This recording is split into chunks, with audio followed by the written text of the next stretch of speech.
don't lose the love of the game. Don't let anybody tell you that you can't make a living off of something that you love. I thought I was going to the Big East Conference when I was in high school, how I was going. Yeah. But it didn't work out like that. I went to prep school. I went to NCAA D2. I went to NAIA. I played semi-pro. I played lower division overseas. So don't lose your passion. If you love something, just stay on it. Keep working on it. Just like how I was working in high school, I worked the same way with reffing. I worked the same way training my body. I done been through so many things. I can at least tell you what not to do for the most part. So just stay locked in. Fuck the fame, I just want money at the Benjamins. Gotta get this cash flow right, yeah, them dividends. Make moves, make money, yeah, that's M&M's. I got two shorties, one vanilla and one cinnamon. I got two shorties, one vanilla and one cinnamon.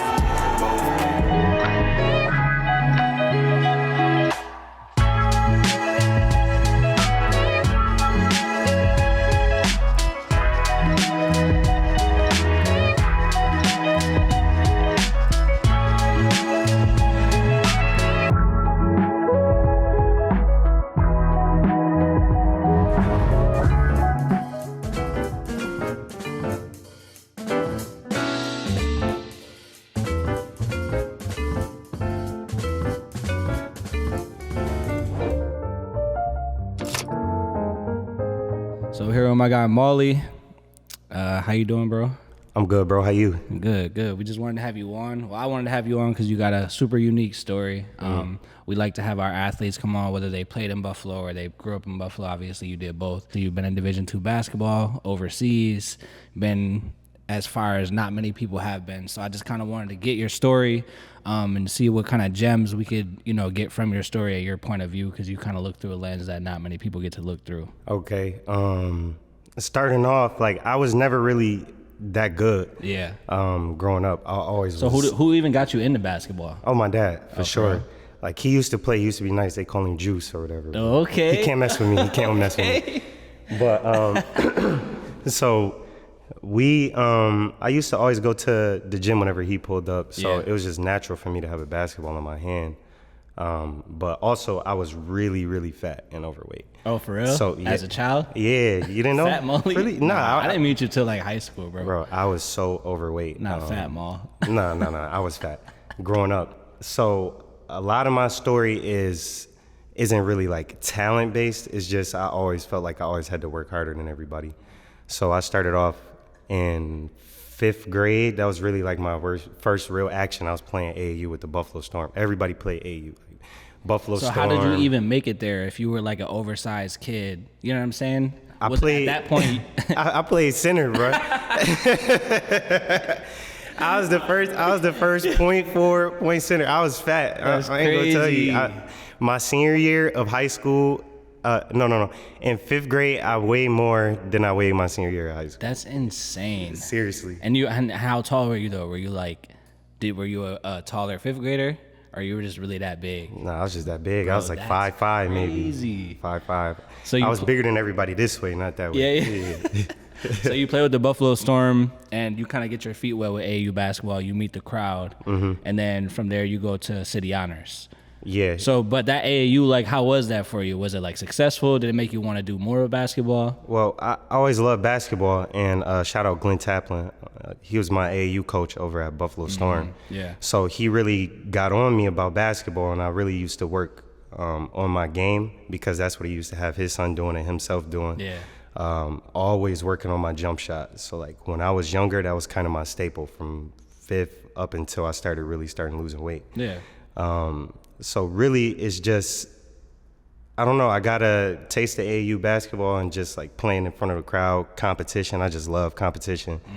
So after that, I just kept going, and then I started really taking things more serious once I went into about 7th or 8th grade at City Honors. I started actually focusing on my diet. And as a 7th grader? Yeah, as a 7th grader. That's crazy. Drink. That's elite. Yo. What? No, I don't want McDonald's, Mom. Don't stop there. 7th grade, you start taking your diet seriously, which first of all sounds crazy. That sounds crazy. But tell me about that. Okay, so when I was in 7th grade, even before then, I would eat crazy. Like, I would drink a whole gallon of pop. Like, I would drink 12 cases of pop, no lie.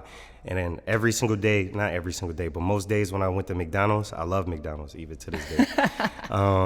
I would eat a 10-piece nugget, a quarter pounder, a large fry, a small fry. I used to eat it religiously. A large fry and a small fry? A large fry and a small fry and a Sprite, and then still be hungry. So, you know, I started. I know. You can't function and play basketball eating a certain way, unless or you just want to stay life. as a center. Unless you unless you want to stay at the center. Unless you want to be a 5'10" center your whole life. Eat McDonald's. But I started paying attention more and more to like LeBron, Kyrie, or not Kyrie, but like LeBron. Who else was there? Kobe. Like, really was a huge inspiration in my life.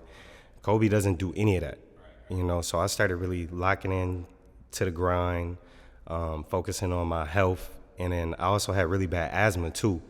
So I tried to make sure that I got all of that under control, like while I still was doing my skill work.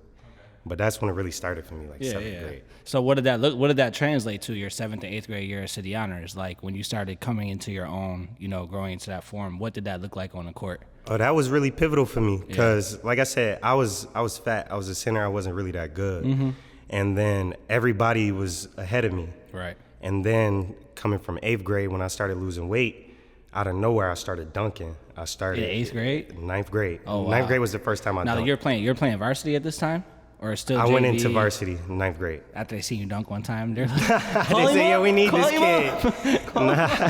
Yeah, because I was at City Honors, wasn't nobody dunking for at City Honors. There's no way.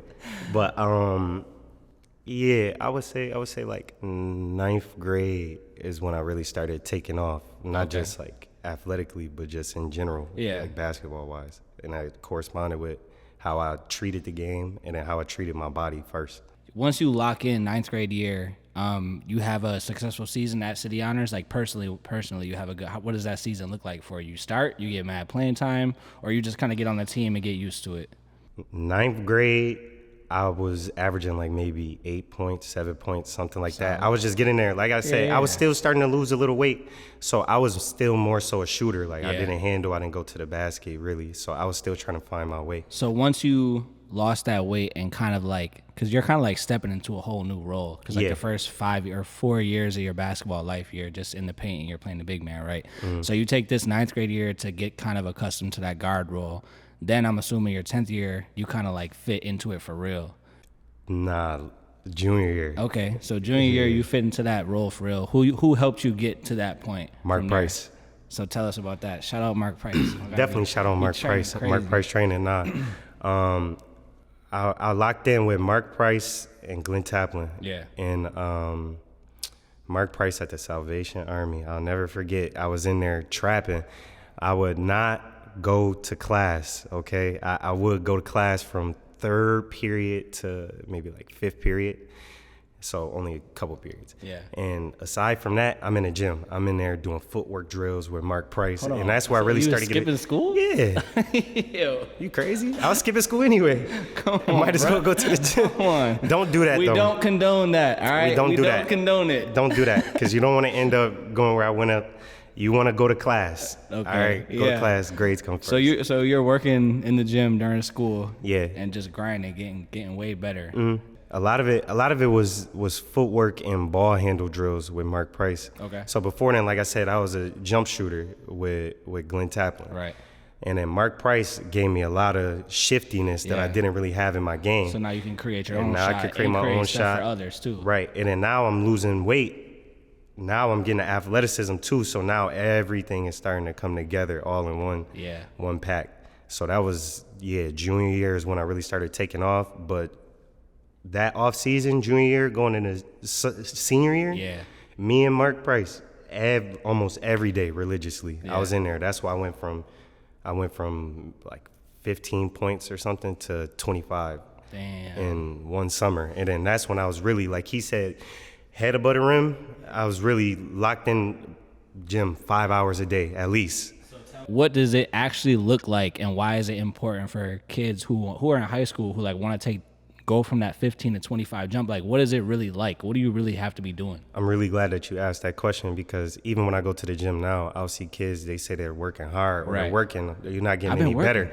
You're just in there shooting around. Like, no, I was in there before I even went there, started with preparation. I'm watching some of my favorite players. Like, I'm not just watching some of the moves they do. I'm watching why they do it.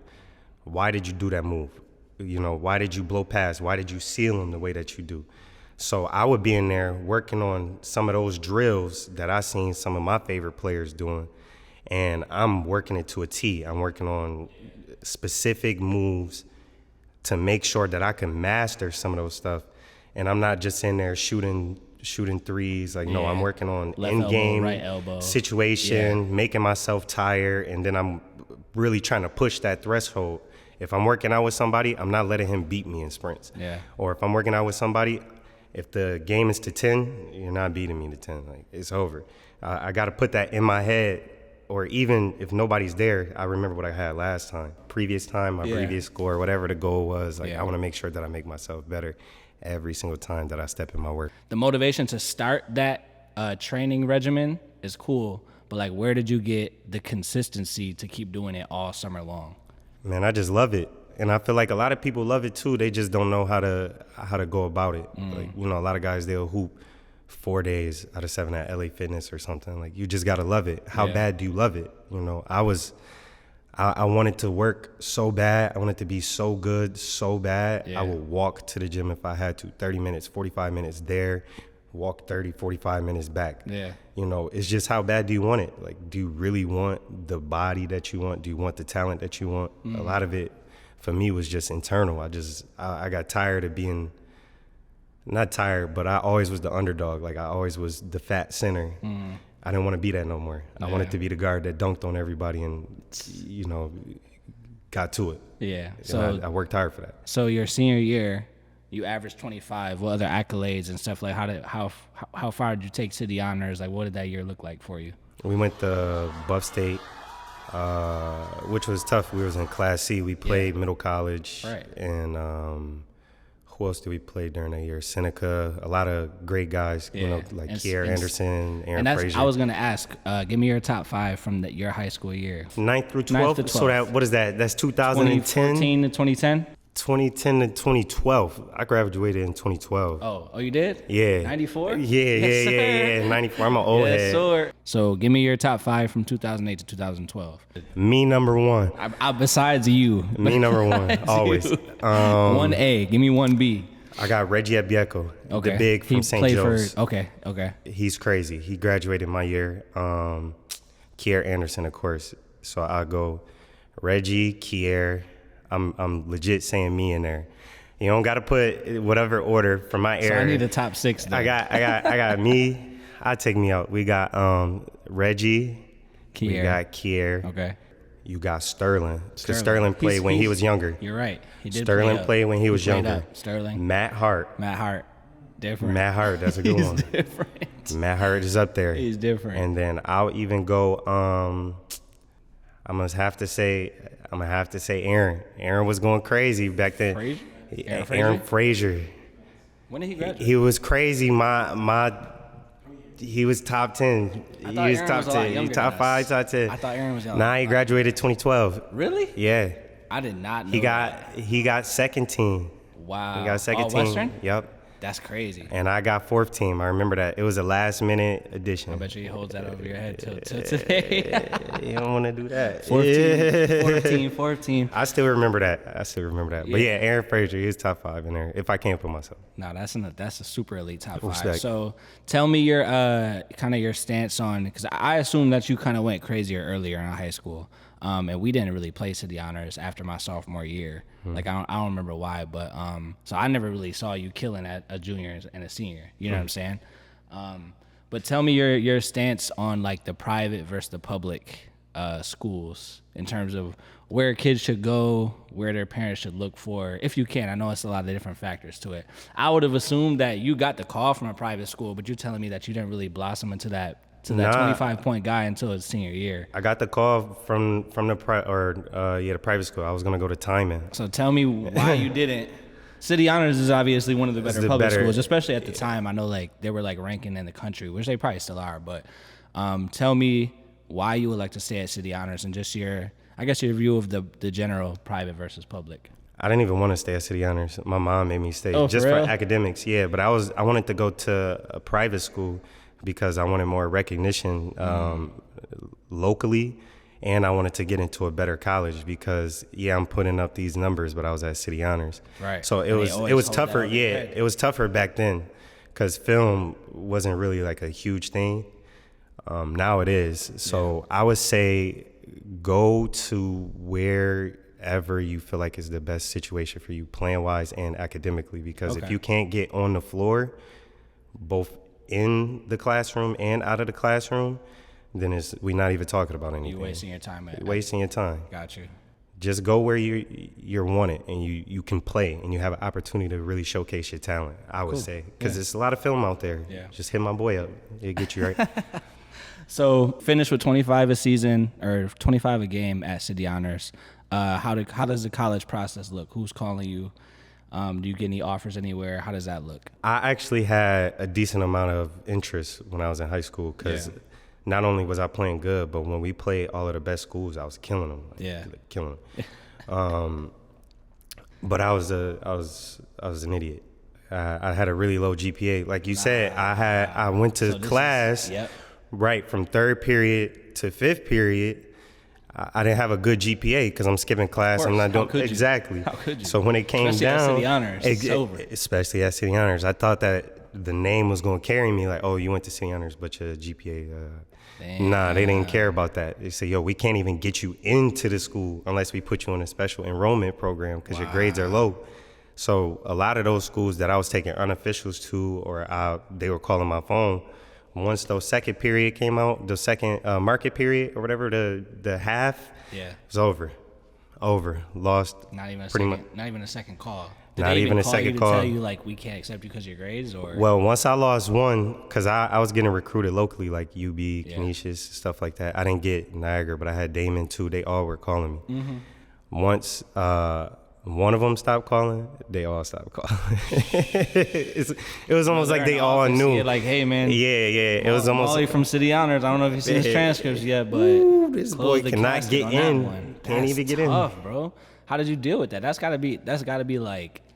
It's got to be a mental blow. You feel me? Like, yeah, it was. A lot of it was mentally straining, and then I wanted to also talk about the mental health at some point too, because that was a big thing throughout my whole career, especially when I was like you said, once my grades came out, everybody stopped calling. It was panicking. I didn't know what to do. So a lot of the things that I had to do was I had to go to prep school right after that, and then I had to take some situations I might not have at first. Just only because, I had no choice at that point. When you had to go to that prep school because it was your only option, like, who helped you get over that mental hump to even, like, try it? To be honest, a lot of the information that I got was either from a counselor that I saw at school or stuff that I looked up on the internet, like different methods that actually work. And a lot of it is finding what works best for you. Yeah. And I found some techniques that helped me through that whole process. And I just tried to make sure that I applied them as much as I really could, especially for my counselor. Shout out to my counselor.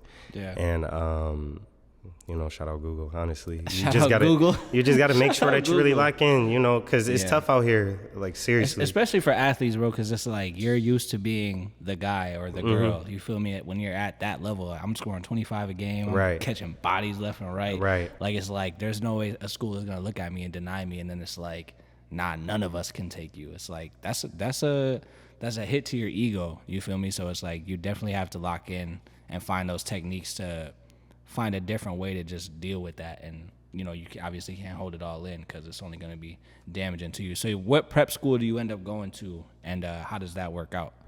I went to Redemption Christian Academy. It was kind of a scam of a prep school, to be honest. For real? Like that, Yeah. like that high school that wasn't even a high school? Yeah, on that, and they For real? did. Yeah, and they were doing. You know what like, I'm talking about, though? I know The exactly football what you. team? I know exactly what you're That was talking playing about. IMG and they weren't even in high school. It ain't like that. It ain't like that. It's a It was real. like a bunch of 30-year-olds. No. It's a real high school.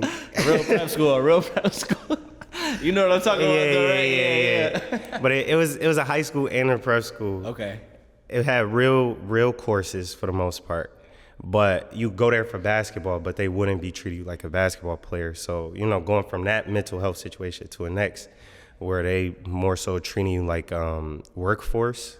Because, you'll go there for basketball, but you wouldn't be allowed to leave the building until you had your chores done, which was really work around the building. It was ridiculous over there.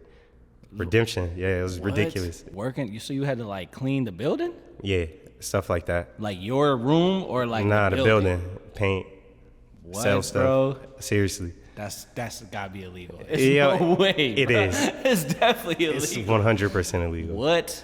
So when you're faced with that, were you the type of player that was like, all right, I'm gonna just get it done so I can lock in the gym, or were you like, how did you react to that? It kind of made me not like basketball, to be honest. Damn. Because you go for basketball, and then when you're in your hometown or somewhere, like you said, you're used to being that guy or just having that support system around you, and then when you don't have it and you don't have those outlets to go out and take out whatever you need to take out, it drains you. It wore on me. It made me not like basketball, but now I feel like I refound that passion a little bit. You might not look necessarily how I wanted it to, but at the end of it, it still took me a lot of places, and I'm very thankful, even if Redemption didn't really. Where's Redemption pan at? out. Massachusetts. Okay, so you go there for a year. Do you even play there? Like, do you play? Do you finish the season there? Yeah, I played. How well do you do there, and where does that take you? I played good. I remember I had a couple schools calling me after, and then, like I said, I'm totally okay with how my career and everything went out. I played really well there and for stretches, but the coach did not like me. So I would have my roommate at Roberts. He would tell me at the time, he was my roommate at Redemption. Yep. He would tell me, I'm in the office right now with the coach. A school called you.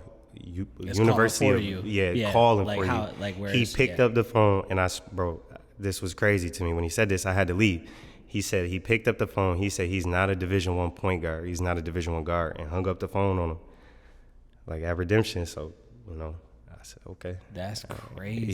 Yeah. So you got to tell me, like, what's the importance of having people in the building on your side? Because situations with coaches, it's like when you look back at your high school, you can be so good, but like you got to have coaches that are on your side. Some coaches are just there for the check. Some coaches are there for the job. So like, just tell me how important it is to have a coach that's on your side at any level, whether it's high school or overseas. It's important to have people in your corner in general. Yeah. Especially a coach, because they have the most power. I would say if I had a chance to redo it, like you were saying, I would make sure that I established a respectable a relationship with people instead of just being so standoffish sometimes. So it's okay to let go of your ego and ask a coach, hey, what did I do wrong? Can you help me with this? Can you help me with that? So I would say my advice to people maybe looking forward, like, how do I avoid this? Try to establish a relationship with the coach. Try to establish the relationship with coaches that are getting in contact with you too. Even if they aren't fully interested in offering you a scholarship, you never know, because like I try to tell a lot of people, there's a lot of people that that love basketball, especially from the city of Buffalo, all across the world, that's never even played on a JV college team.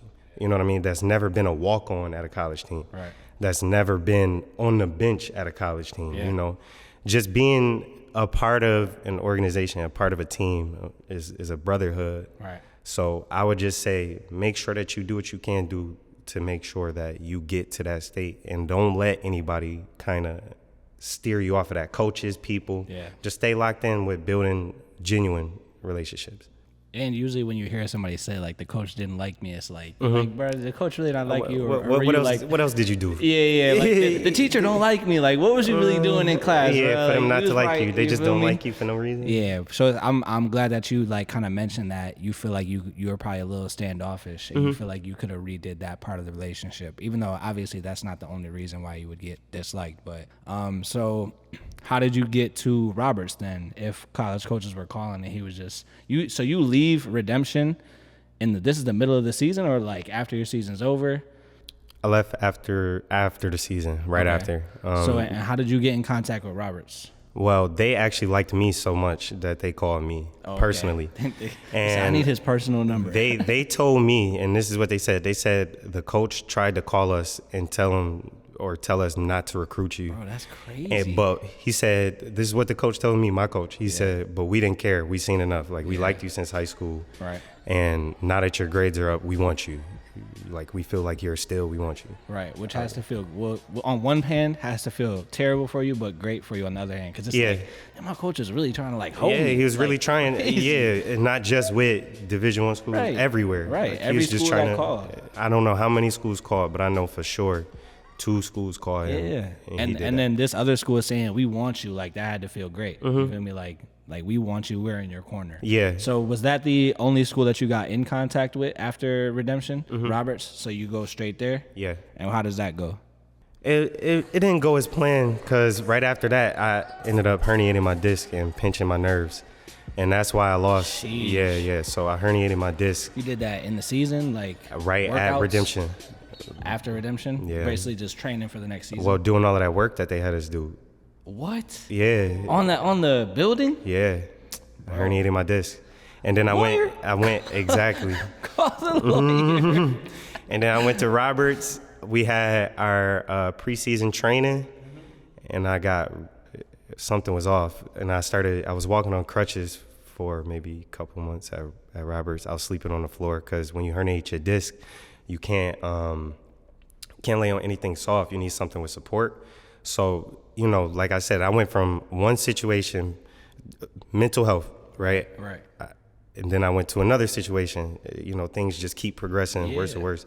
So just make sure a lot of the stuff that I was doing was making sure that I stayed positive and connected with myself and really evaluating my situation. Because either way, I'm hurt, but I'm still blessed to be in my situation. So every person that we've had on so far has dealt with like a major injury too, and it's like that's something that I'm not gonna say is inevitable, but it's like athletes get hurt. It's part of the game. And it's a dark. I don't know what it's like because I was never like playing college ball and I never like was out for a long period of time. But like I can only imagine how dark of a time it is because it's like it just feels so. It has to feel like so unfair. You know what I'm saying? Yeah. Like damn, why me? And some people would take that attitude like, why me? Why does it have to be me? Like I did all this work and now I just can't do anything. And it's like a huge mental hurdle. It is. So like getting through that, like who did you depend on besides your own, like your Google routines? Who did you depend on to get through that? Honestly, I started after I had that major injury,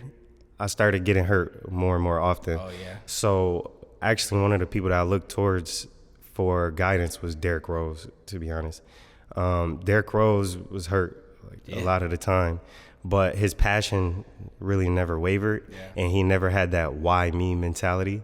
He just kind of accepted it and moved forward. And I think a lot of people need to understand that basketball, even if you get hurt today, it's not over today. Yeah. You know what I mean? For sure. It's a marathon, not a sprint. It could finish. You could finish out your career in 10 years. You could finish it out in 2 years. It might not look how you want it to. Yeah. But just because you sustain an injury, it doesn't mean, the door is closed. Do you bounce back and stay at Roberts, or what is that? What happens after the injury? Like, I get hurt. I probably shouldn't have played. I ended up playing the second half of the year, and then at Roberts. Okay. And then the second year I came back, I was still hurt. I don't know if you look at the timetable. Even guys in the NBA, it takes a while. Yeah, especially with back. Back. It's connected to literally everything. Right. So after that, the 2 years I did my bid at Roberts, I was done. Yeah. I decided to transfer after Now, that. when you say you're done, is it like I keep getting injured, I need to take a year off, I'm done, or is it like It was injuries and fit. Yeah, I didn't okay. fit at the school in the system, and I also kept getting hurt. So it was just time for a change of scenery. I got you. So where do you end up going then? I took a year off. I went to Buff State, and I didn't even know about the transfer portal. Seriously, You don't play at Buff State, right? No. So you just take a year off of hooping. You say I'm gonna just stay in school, Yeah. stay on track to graduate. Yep. You know what I mean? And you end up at Buff State. Yep. Now the transfer situation, you go from Buff State to, or you try to go because you want to play basketball after Buff State, right? Mm-hmm. You want to just basically take that year off, and then so when you were reaching out to schools to go back into playing, how did you go about that from Buff State? make sure that before you make any decision that you clear with the clearinghouse if you're in the NCAA. So I made a very big mistake. What's the clearinghouse for people who don't know? If you do anything through the NCAA, they determine your eligibility via the clearinghouse. Okay. I don't know if that's still the same or not, but when I went there, you had to get things through the clearinghouse. Gotcha. So I transferred. I sat out a full year at Buff State, and I was just a full-time student, and I decided to dedicate my time to getting my body right because, like, I was hurt a lot. Yeah. And then choosing the right school that actually wanted me, and being in a better situation just athletically and outside of that. So I was training with Darius. He went to St. Leo In Florida. in Florida. Yeah. And we were both emailing schools. So you were just sending emails Yeah, to with- all the schools with, that like, a you highlight. felt like would be a good fit. Good fit. Yeah. So How I many was schools do you think you emailed? probably like 60 No, or okay. so. But I got a lot of callbacks. Okay. You know, just because I played NCAA D2, like, I Right. just got a lot of callbacks. But one in particular, I got University of Tampa, and Darius, my very close friend, he got an offer from St. Leo or workout, one of the two, and he went down there for his workout. I scheduled my workout, and they said we checked your NCAA clearinghouse, and for your next year that you have to transfer, because it would be D2 to D2, you will have to sit out a year, and it'll count against you. As a year of eligibility. As a year of so you have eligibility. to burn a year of eligibility. Sitting on the bench, they have to pay for me to sit on the bench for 1 year, and then the next year, They only then I get could 1 play. year out of you. Yeah, they get 1 year out of Because me. that would be your fourth. Because you burn 2 years at Robert, you burn the year sitting, and then they get 1 year out of you. Yeah. Which is like nobody's Done. going to do that. Yeah, it was done. You know what I'm saying? It's like, why would, that's crazy. Yeah, I had so I said, okay, what do I do? Because I was going on a visit to University of Tampa. I had just came back from University of Mount Olive. Yeah. And I started hearing from Lincoln Memorial out in Tennessee. University of Mount Olive, they were giving me, like, in the process of giving me a scholarship. Like, And so they didn't know this. I was setting it up. Yeah. And then as I was setting it up on the computer, I remember they literally stopped calling, like stopped answering my phone calls and all of that. I said, what was going on? And then probably like a week later, while I was working on my University of Tampa one, they told me the truth. They say, yo, we're not going to do that. Oh, that's what Tampa told you? Yeah. Damn, bro. So, they told me I had to go to NAIA clearinghouse. They said, we suggest that you go to NAIA. I said, what is that? Right. I didn't even know what NAIA was. Ended up going to Lindenwood University out in St. Charles. No, not St. Charles. Out in St. Louis. So, first of all, when you get that call from Tampa, that has to be like another just like Yeah, hit. it was a You know lot what I'm of- saying? it was a another lot of mental hit blows. to you. It's Yeah. like, damn, bro, like I wanted to just get my body right for a year. You know what I'm Yeah. saying? I wanted to get back to playing basketball fully. I didn't take a year off school because I want to stay on track. And now you're saying like I can't even go to your school because that. First of all, the rule doesn't even make sense. Like, which is it's out of your control. You're so positive about it. Yeah, because You're so positive, it 'cause worked out. It worked out for the best for me. Yeah. I'm content with what I did. I maximized what I did. So after you really that. didn't dwell on like Tampa's answers that long. You were just like, all right, well then where do I go next? Yeah, it's just what's next. It's no time to dwell on it. It didn't work out. Okay, what's next? Got you. And what's next is they told you to go to NAIA and you end up in St. Louis. What's the school called? Lindenwood. And how was that? It was fire. That was a good experience. Finally, bro. Damn. It was okay. I know. My boy finally got a good fit. It was okay basketball wise. Yeah. Okay. Right. But then it started NAIA after that. But the off the court was crazy. NAIA. I loved off the court in St. Louis. Yeah. You fit right into that team. Like you guys do good. How does it go basketball wise for you? We were raw, so our starting point guard, Chris Deans. I forgot what school he played at. But Wait, so even before you get into that, Yeah.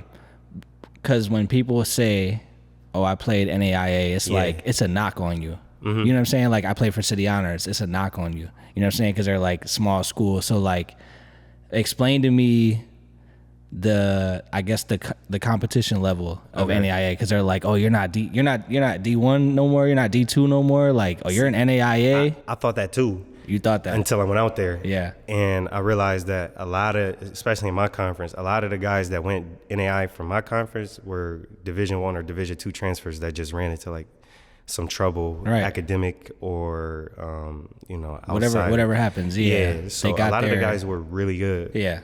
A lot of them. So tell me about your team then. We started off, we lost our first game and then we won our next 11 and then our coach got fired and then we lost 2 games and then we won like basically out the season. That's crazy. We had our starting point guard, I forgot what school he went to. He went to like Mississippi Central, some D1. Yeah. Our 2 played at Mizzou. Our 3 played at Delaware State. Jeez. Our 4 was all NAI D1, Dave. Our 5 was Joey. He played at St. John's and USF. That's and crazy. then off the bench, it was me. It was actually the kid from Delaware State, my boy TJ. Mm-hmm. He came off the bench for me, my boy Seven. Yeah. He came here. I remember tall guy. Okay. Yeah. You want to be me so bad. You want to look like me. But we also had another big from Chicago State. We had 2 bigs from Chicago State. We had a small forward from SEMO, which is another D1. Yeah. So that's what, 8 transfers, and then almost all of them. And then we had some incoming freshmen too.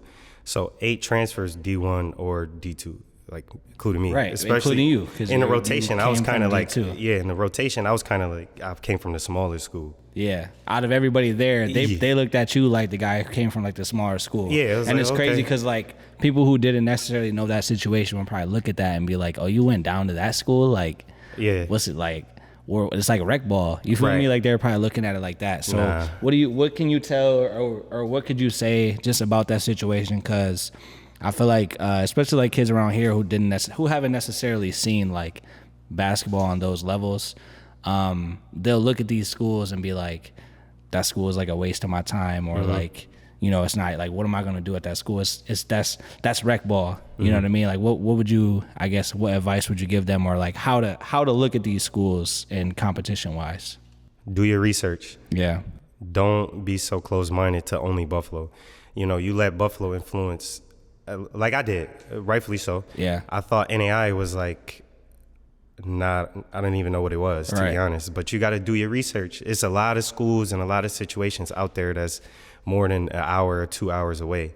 So I would just say take your time and don't be afraid to go somewhere else and have a different experience, not just life, but just basketball, because they play basketball different in different states. And because there's also situations where you find a D2 that might be either in the area or not too far, and it's like they get a call from there and they're locked in, but like that D2 is like not like that, you know what I mean? Or even like a D3 school, it's like it's D2, I gotta go there, versus like your NAIA would probably wash that D2 school. We were nice. It's just, you know what I'm saying, it's just like that buying into the hype of the label on the school, or buying into the hype of the label on the division, you know what I mean? It's something that I feel like people who are too lazy to do the research would do, or too lazy to watch the film would do.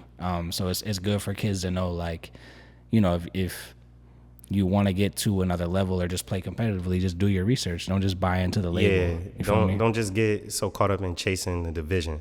Yeah. Do your research, play where you're wanted. Yeah, especially. And if you don't have anything here, don't be afraid to reach out, because if you, let's say, for instance, you live in Buffalo, right? It's only how many schools in the nearest 2 or 3 hours? Maybe 10, maybe 15. 10 to 15. And they only have, a 15-man roster, if that? Yeah. You limited yourself. Yeah. You got to reach out and go expand your horizon. if you really want to play. And I just suggest everybody play. Just go play while you still can. Yeah. And you said you emailed about 60 schools. Who gave you that idea to do that? Like 60 schools. It came to the point where I was just emailing a couple schools weekly. Yeah. And I was just waiting until I heard back, and then it probably ended up totaling during my off season. Because like I said, I was staying at Buff State. Mm-hmm. So I was there a full school year. Right. So, it probably totaled up to 60. Yeah, because I feel like some people be waiting on the call sometimes. Yeah, how are they going to know about you? Yeah. You are from Buffalo, New York. How are they going to know about you in Tennessee? It's a fact. How? Like even Ithaca, how are they going to know about you? They don't know you. That applies like to a lot of things though, because even like some jobs I get, I email the company. You feel me? Like if you want to work there, right? You want to work there, right? They're not just like DMing me or like emailing me. I guess like 8 out of 10 times I'm reaching out to them first, and then they'll be like, "Oh, we like your stuff. Like we'll put you on for this event or something like that." But it's not like people are knocking my door down to be like, "Yo, we need you to come film for us." It's like you gotta put in that. You gotta put in some legwork. Yeah. You got to. You don't just wake up with your dream job or with anything. You don't just wake up working for, I don't know where if you wanted to work at Foot Locker, I don't know. You don't just wake up and work for Foot Locker. You got to hit them up first. You got to go reach out. Hey, I'm interested in this. Right. Would you be interested in bringing me in to work out? At least see me. Right. You interested in working me out? And that's what I was doing. I ended up getting a couple workouts. It went well. A lot of pause today. But nah, so emailing 60 schools though I just want to point that out that that's different. A lot of kids wouldn't necessarily take the time, or even a lot of young adults wouldn't necessarily take the time to reach out to that many different potential opportunities. They'll reach out to 5 and be like, if they're not messing with me, then I'm just gonna cut it. You know what I'm saying? Which is like you're only doing yourself a disservice at that point. Right. So from what's the NAIA school called? Lindenwood. From Lindenwood, where does your basketball career go? Because that's your 4th year of eligibility, right? Mm-hmm. Can't play college ball anymore. Do you even think about playing pro? Is this something you want to do for sure? Somebody brought it to you? How does that go? Like I said, I didn't really like basketball too much because of how everything was transpiring for me. Yeah. And I started playing semi-pro a little bit, and I started realizing, I actually do still like basketball a decent amount. I'm waking up every single day to go play at LA Fitness. I'm trying to find the hoop sessions every single day, every single week. Why not go play somewhere, So I played semi-pro, and then I ended up getting a contract to go play in El Salvador in 2020. And how did you get that? I was playing semi-pro.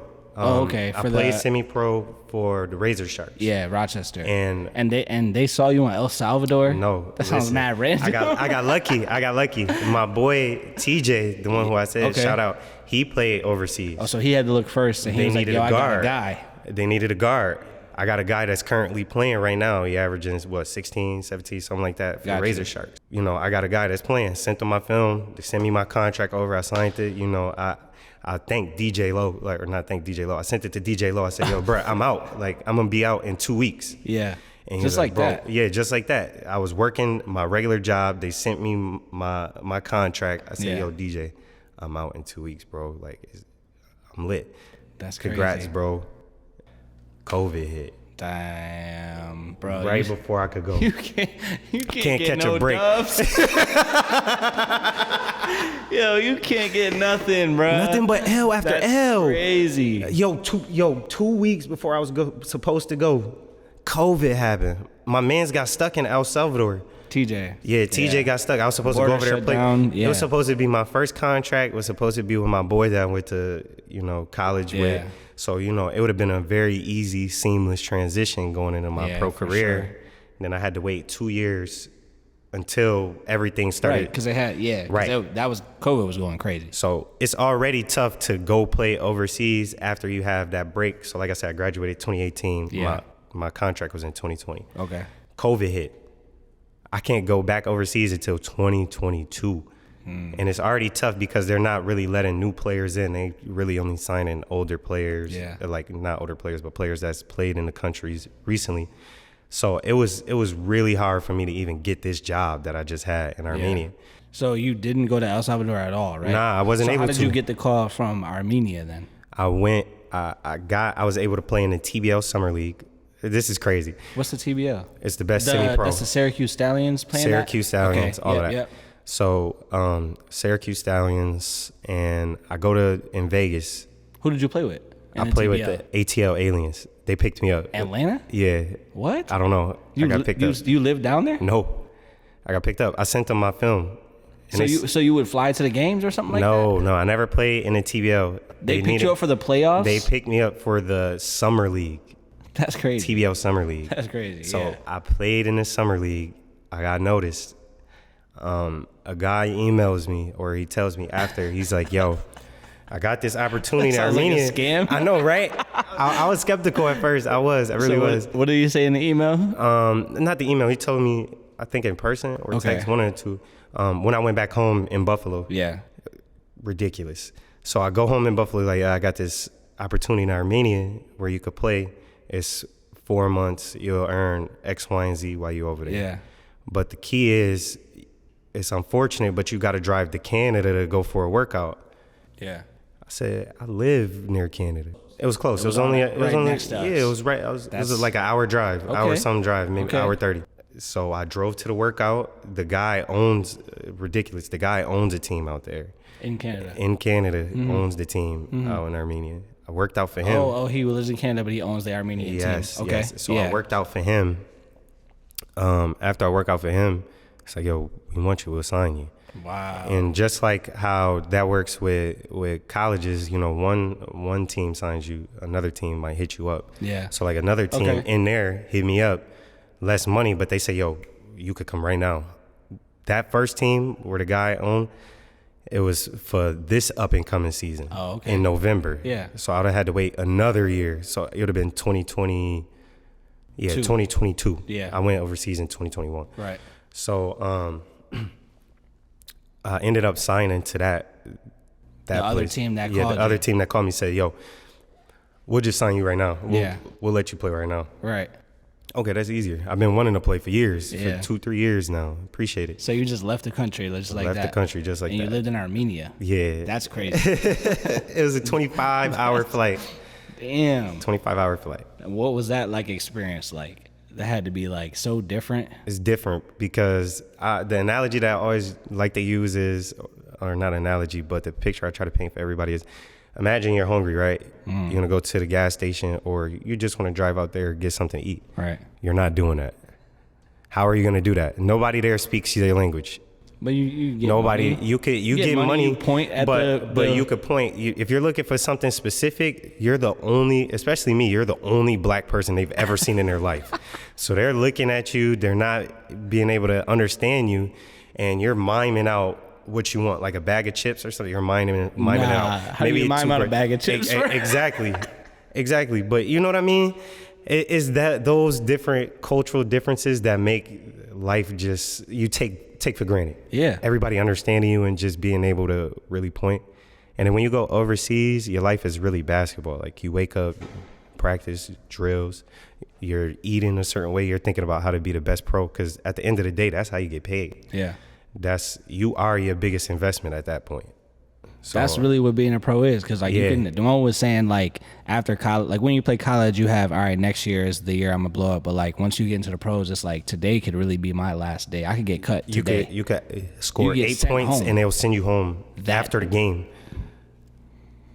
That's crazy. And not pay you. So you better be in the gym. You really gotta be like locked in. Like you have to be ready for that. It's a different type of locked in when you're right. Yeah. Can you put it into words though? It's a different type of locked in. Can you like let us know what it is? It's just like when I was in high school, you know, even though I was skipping classes and things like that. Yeah. It's my life revolved around basketball. So it's wake up in the morning, I'm stretching. First thing I do in the morning, I'm stretching. Then after that, I'm eating certain type of meals while I'm overseas just to make sure that I'm not, you know, eating anything crazy. And their food is really clean too. I'm watching film, I go to practice, I get my shots up after practice, you know, and then when you come home, now I have pretty much the rest of the day for myself. I'm watching film again, stretching again. I might go back in the gym later that day. It's like you literally, that's what you're there to do, is to play basketball. It's your 9 to 5 and your 5 to 9. Yes, that you're there to be obsessed with basketball. It's not. I feel like some people look at like, yeah, my goal is to get to the pros, but it's like, what's after that? You know what I mean? Like that's what you're really working for. Like you gotta, once you get there, it's like now you gotta work 5 times as hard, 10 times as hard to stay in it. But you gotta love it though. Yeah, you gotta love it. And you would probably rather be doing that than a lot of other things. Yeah. At that point, you just got to make sure that you have financial stability. I don't know. Some people would think like, oh, he's playing overseas. Like he got the big contract. He got the bag. You feel me? He got the bag. Like they got the bag on him. They do drop a bag. Certain divisions, certain countries. Pretty much, if you're starting off and you're not going to Xavier, you're probably going to be in not the best situation, either contract wise, or they might just pay you late. They might not even pay you at all in your first. So you got to make sure. But it's 2022. Yeah. You know what I mean? You can make money a lot of different ways. So my advice to people that's setting up to be pros, make sure that you have your financial situation straight. So have other streams of income, set up other ways to make money. Don't think like when I go overseas, I'm going to be good for the next 10 years. I mean, you can get to a point like that, but at this point, I'm really just doing it for the love. Yeah. Like the money is cool with it, but it's really about, it's just my passion at this point. And then, my passion also too. So, I come back and I ref. I'm really a ref. I'm really a ref. Really a real life ref. So I also wanted to ask you, there was another question I wanted to ask you. Would you rather play in a overseas big league finals or ref the NBA finals? Not guaranteeing you win that championship either, just playing it. Like, let's say the biggest overseas league, I don't know where it is, if it's in like China, Europe, or whatever. But like NBA finals level overseas play or ref the NBA finals? To be honest, for me, it's tough. It's tough because I really do love reffing because I still feel like I'm a part of the game, but the check is decent. Yeah. Overseas, I love the game. The check is okay, but it ain't as good as reffing. So at this point, with all that being said, I'll do the overseas. Oh, come on, bruh. Come on. At this point, because I'm still young, though. I know that guy. No, I'm going to be there, though. I will be there at some point. Both, bro. I will, though. You will. But at some point, I'm not going to choose. You can only choose one. I'm going to go playing. All right. Because I'm still younger. I could still play. If I can't play, then I'm choosing the ref. I could ref that NBA finals down the line. Right now, come on, give me that. Oh, shoot. Well, shoot, man. I don't know if there's anything else you want to say, basically about the overseas, because like I'm sure we could go on about it all day. But I know you actually have to go ref a game right now. I got a ref. But as a teenager, what advice could you give to like high school kids, athletes, non-athletes? What are some things you would just like to leave with them? Don't lose the love of the game. Don't let anybody tell you that you can't make a living off of something that you love, just in general. Because like I said, it didn't turn out how I looked. I thought I was going to the Big East Conference when I was in high school, how I was going. Yeah. But it didn't work out like that. I went to prep school. I went to NCAA D2. I went to NAIA. I played semi-pro. I played lower division overseas. And then I have a contract in a major, not a major league, but a higher division. It didn't look out how I wanted to, and now I ref, and I make a good amount of money reffing. I coached before, so don't lose your passion. If you love something, just stay on it, keep working on it. Just like how I was working in high school, I worked the same way with reffing. I worked the same way training my body. Just really stay on it. Like, do it while you can. Do it while you can. If you can't do it, then you can't do it. But if it makes sense for you and you can afford to do it, I say go play. Just might as well. You're going to spend every single day training, trying to find a hoop session. Might as well just try to play. And if you need any advice, you could contact me. You can hit me up on Instagram. Yeah, where they follow you at, bro? At Molly Barter, the one and only. Shameless plug. The one and only. Shameless I got plug, you. Molly Like, Barter. seriously. If y'all need any advice on mental health or just trying to find an agent or just the steps through the whole process, I done been through so many things. I can at least tell you what not to do for the most part. So just stay locked in. And what about for parents? Like, we didn't necessarily talk about, how your dad was in the crowd, and I know he refs too. But what could you tell parents that are trying to guide their kids through that athletic journey right now, or to find their passion? Like, what are some things you would tell them? Not even just athleticism, just support your kid in anything that they're passionate about. Because at the end of the day, if you're passionate about something, you're not going to work. It's not going to feel like work. When I go to ref, when I go play basketball overseas, it's tedious, it's time consuming, but it's not really work. I'm not stressed out going to ref. I'm happy. I'm smiling when I go play overseas. I'm smiling when I go to ref. You smiling? Smiling. So just support your kids in any way possible. You know, it might not be necessarily something that you're interested in, something that you're invested in. Right.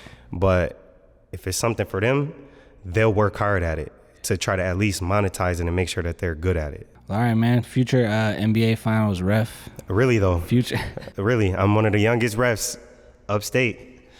Collegiate. Come on, check me out. Come on now. Come on Check now. him out. Real official. At your local Real gym. official. Check him out. And I'm not calling fouls. Stop asking me.